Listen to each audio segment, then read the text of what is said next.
महाभारत के प्रेमियों, मैं राम सागर शास्त्री आप लोगों के समक्ष रखने जा रहा हूं एक प्रसंग, लाक्षागृह। देखिए, शिक्षा दीक्षा से फारिग होने के पश्चात कर्ण और अर्जुन के बीच 36 का आंकड़ा चलने लगा। दुर्योधन तो पांडवों पर जलता ही था, परंतु उसका सबसे बड़ा दुश्मन भीम था। आज विचार करता है कि पांडवों के जीते जी हमारा निष्कंटक शासन नहीं चल सकता है। आज तो अपने पिता धृतराष्ट्र के पास पहुंचकर दुर्योधन कहने लगा, पिताजी अति शीघ्र कोई उपाय कीजिए, वरना शासन की बागडोर पांडवों के हाथों में चली जाएगी।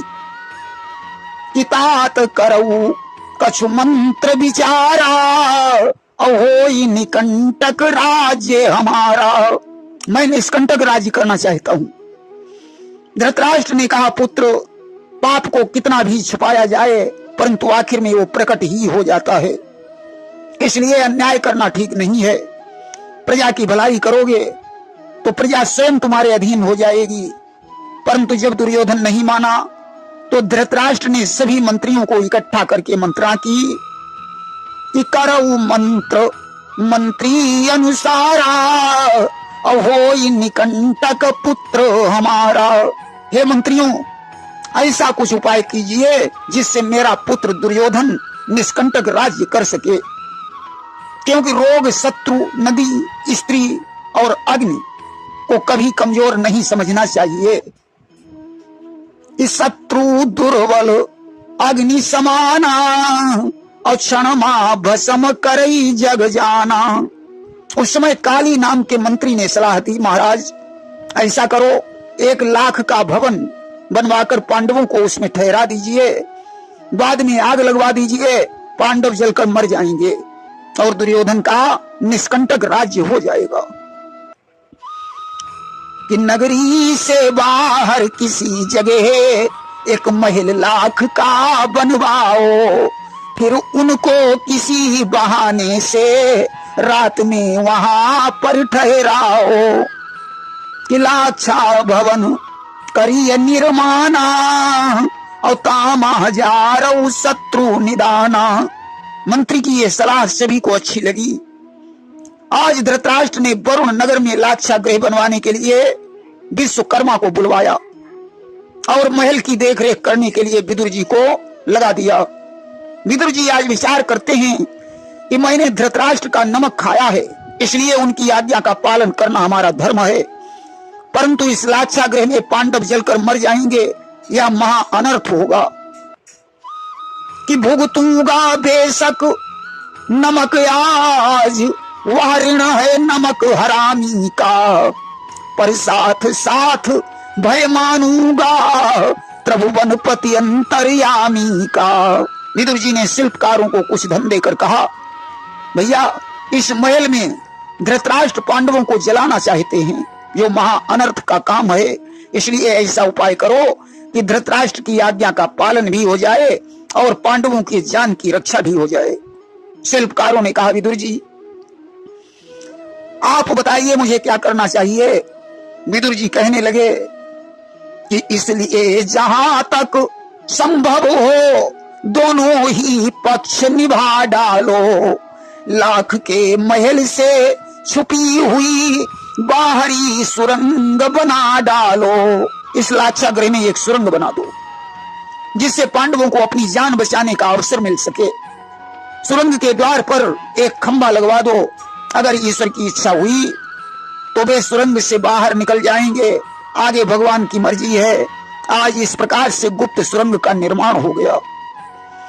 सुरंग के बारे में कौरवों को खबर नहीं थी। इस प्रकार लाक्षागृह बनकर तैयार हो गया। यहां विदुर फारिग हुए, लाक्षागृह बनवाए, वहां कहा धृतराष्ट्र ने कुंती को बुलवाए। विदुर जी महल बनवाकर फारिग हो गए। इधर धृतराष्ट्र ने कुंती को बुलवाकर कहा, बेटी पांडु की मृत्यु का मुझे बहुत बड़ा दुख है। मैं कौरवों और पांडवों में कोई अंतर नहीं समझ रहा हूं, इन्हें मैं अपनी आंखों से एक भी क्षण दूर करना नहीं चाहता हूं, परंतु कौरवों और पांडवों में एक दूसरे के प्रति प्रेम नहीं है, इसलिए मैंने वरुण नगर में इनके लिए महल बनवा दिया है कि इसलिए वरुणपुर में मैंने एक अलग महल बनवाया है, उसमें तुमको ठहराने का अपना निश्चय ठहराया है। आज तो तुम पांडवों के सहित उस महल में जाकर निवास करो। कुंती ने कहा, यह तो अति उत्तम विचार है। आज धृतराष्ट्र को प्रणाम करके कुंती पांचों पुत्रों के सहित लाक्षागृह में पहुंची। महल को देखकर कुंती को बड़ी प्रसन्नता हुई। कुंती ने ब्राह्मणों को बुलवाकर ब्रह्म भोज करवाया, उन्हें यथोचित दान दिया। उसी दिन एक भिखारिन कुंती के द्वार पर आ गई। वह एक व्याध की पत्नी थी। उसके भी 5 पुत्र थे। उसके पति का नाम भी पांडु था और उसका नाम कुंती तथा पुत्रों के नाम युधिष्ठिर, भीम, अर्जुन, नकुल और सहदेव थे।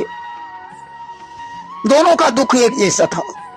इधर पांडु की मृत्यु भी एक हिरणी के कारण हुई थी और उधर उस भिखारिन के पति की मृत्यु भी एक हिरणी के कारण से हुई थी। आज कुंती ने भिखारिन से पूछा, हे बहन, तुम कौन हो? भिखारिन कहने लगी कि मैं कुंती हूं, थे पांडु स्वामी जो बने मौत का ईंधन है। यह धर्म भीम, सहदेव, नकुल, अर्जुन उनके ही लालन हैं। कुंती ने पूछा, तुम्हारे पति की मृत्यु कैसे हुई? वह बोली, मैं एक भिलनी हूं, मेरे पतिदेव शिकारी थे, या प्राण पराये लेने के वे जन्म सिद्ध अधिकारी थे। मैं जात की भिलनी हूं, मेरे पतिदेव एक शिकारी थे। एक बार वे शिकार खेलने के लिए जंगल में गए। उन्होंने एक गर्भिणी हिरणी को फांसने के लिए अपना जाल बिछाया। पूरब की दिशा में उन्होंने कुत्तों को छोड़ दिया, उत्तर की दिशा में जाल को लगा दिया, पश्चिम की दिशा में आग लगा दी और दक्षिण दिशा में स्वयं धनुष बाण लेकर खड़े हो गए। अब तो हिरणी अपने प्राणों को बचाने के लिए झटपटाने लगी।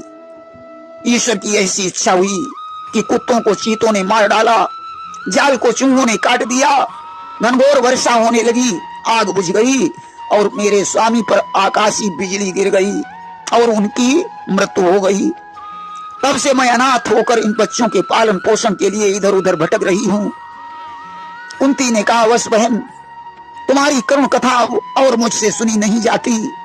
हमारी तुम्हारी शक्ल एक जैसी है, बच्चों की शक्ल हमारे बच्चों जैसी है, दोनों के पतियों का नाम एक जैसा है, मरने की कहानी भी एक जैसी है। जानते हो महाराज पांडु की मृत्यु कैसे हुई थी? एक बार राजा पांडु शिकार खेलने के लिए जंगल में गए थे कि एक बार श्री पांडु धनुर्धर खेलन चले शिकार, पहुंचे हैं जाके वीरान बन के मजार।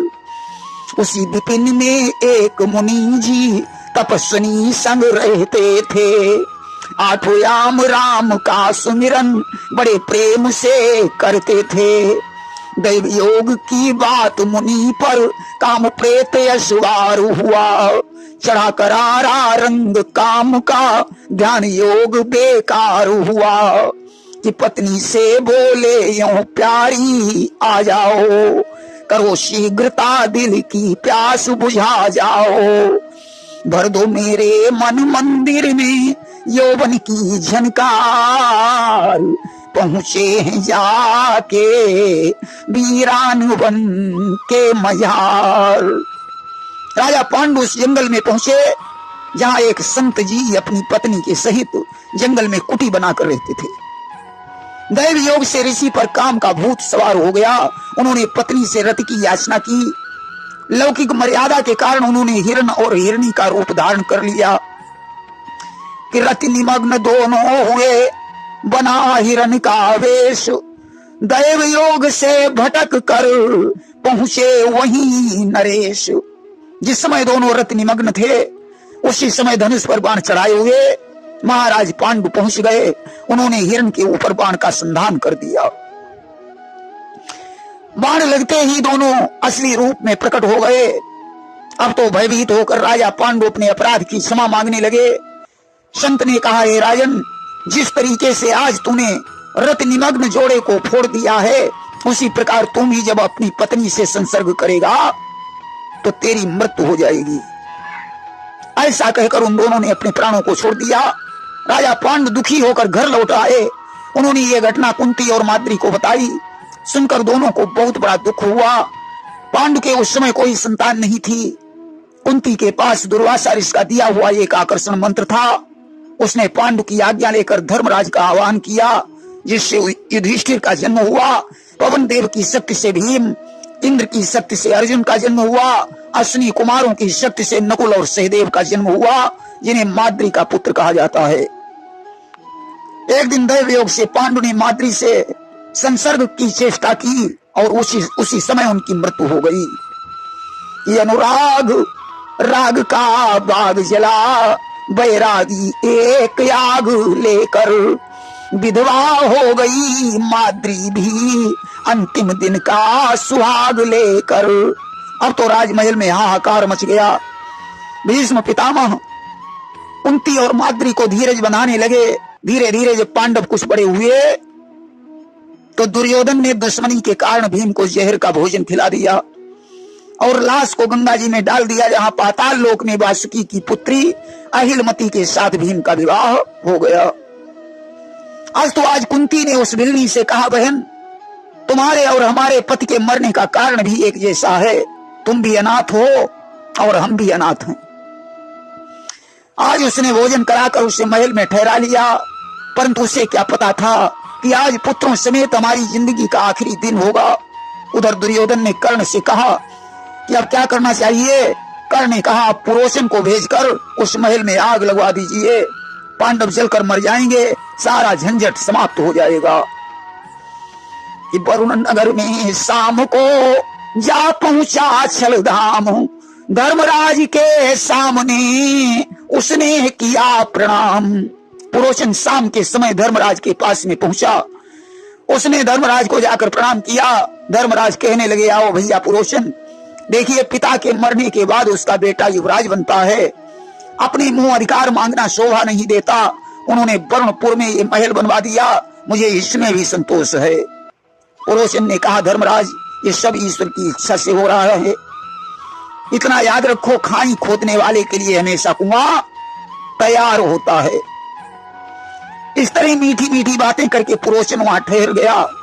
धीरे धीरे सभी लोग सो गए, परंतु पुरोचन जागता रहा। कि सुरभित समीर के झोंकों में सारा संसार सो रहा है, वह दुष्ट पुरोचन छली नीच क्षण क्षण पर विकल हो रहा है। आज जैसे ही मौका मिला, पुरोचन ने उस महल में आग लगा दी और वहां से भाग गया। अब तो सारा महल जलने लगा, लाख पिघल पिघल कर मोम की तरह गिरने लगी। दुर्योधन ने दूर से प्रकाश देखा, बड़ा प्रसन्न हुआ कि पिघल पिघल कर जब पड़े वीरों पर अंगार, तो कुंती मां के सहित तो जागे पांडु कुमार। अब तो ज्यों अंगार पिघल पिघल कर गिरने लगे, कुंती के सहित पांचों पांडव जाग गए। कि चिल्लाए भीम युधिष्ठिर को, बेपार्थ पार्थ चिल्लाने लगे। कुंती ने एक चीख मारी, सहदेव नकुल बिलपाने लगे। धर्म ने कहा, ओ पार्थ भीम दौड़ो इस समय सहाय करो। हाँ वीर उठाओ अस्त्र शस्त्र, बचने का कहीं उपाय करो। धर्मराज ने कहा, भीमार्जुन इस समय अस्त्र शस्त्र लेकर सहायता करो। भीम ने कहा, भैया इस दैवीय आपदा में मैं क्या कर सकता हूं। कि भीम ने कहा, क्या करूं बंधु, यदि कुछ भी द्वारा पा जाऊं, तो एक गदा की ठोकर में पाताल फोड़ कर दिखलाऊं। कुंती ने कहा, बेटा इस समय सभी कुछ छोड़कर भगवान कृष्ण का ध्यान कीजिए, वही आग से रक्षा कर सकते हैं। आज सभी मिलकर कृष्ण का ध्यान करने लगे कि हे प्रभु इस आग से हमारी रक्षा करो। अब तो भगवान की कृपा से सहदेव को बोध हो गया कि इस खंभे के नीचे एक सुरंग बनी हुई है। कि तभी कहा सहदेव ने, गदाधार बजरंगो, इसी खंभ के पास है सीधी एक सुरंगो। सहदेव ने कहा, भीम, इस खंबे के पास एक सुरंग बनी हुई है। भीम ने खंबे में गदा मारी, खंबा टूट गया, सुरंग का द्वार खुल गया। उसी सुरंग से पांडवगण कुंती के सहित बाहर निकल गए, परंतु वे अपने मेहमानों को नहीं जगा सके। आज वो भिलनी पांचों पुत्रों के सहित लाक्षागृह में जल गई। सुरंग से बाहर निकलकर भीम को बहुत क्रोध आया कि इसी समय दुर्योधन से अपना बदला ले लिया जाए, परंतु धर्मराज ने रोक दिया कि अभी नहीं, किसी दिन बदला चुका लेंगे। उधर तो पांडवों ने वन को प्रस्थान किया और इधर ज्यों सवेरा हुआ हस्तिनापुर में हाहाकार मच गया कि लाक्षागृह का प्रातः ही फैल गया संवाद। मचा हस्तिनापुरी में घर घर घोर विषाद कि सारी जनता सिर पीट पीट पांडव पांडव चिल्लाने लगी। हस्तिनापुरी होकर अनाथ विधवा की भांति दिखाने लगी। सारी जनता विलाप कर रही है, हस्तिनापुरी मानो अनाथ हो गई है। धृतराष्ट्र और दुर्योधन भी रोने का ढोंग कर रहे हैं। पांडव लाक्षागृह में जलकर मर गए। धृतराष्ट्र ने उनका शांति कर्म करवाया और ब्राह्मणों को दान दिया। उधर भीम कुंती को कांधे पर चढ़ाकर भाइयों के सहित एक महावन में पहुंचे, जहां उन्होंने हिडम्ब को मारकर उसकी बहन हिडम्बिनी के साथ विवाह किया, जिससे घटोत्कच नामक पुत्र का जन्म हुआ। प्रेम से बोलिए वृंदावन बिहारी लाल की जय।